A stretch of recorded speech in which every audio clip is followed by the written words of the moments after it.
Hey everyone, in today's video, I'll walk you through how to book a flight using Skyscanner, one of the most popular travel search engines. Let's get started. Step 1. First, head over to skyscanner.com.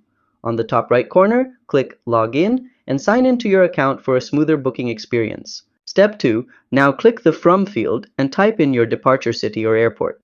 Step 3. Next, click To and type in the city or airport you're flying to. Step 4. Click the calendar to select your departure and return dates. You can also choose one-way or round trip depending on your travel plans. Step 5. Click Travelers and Cabin Class to select how many adults or children are flying and choose your preferred travel class.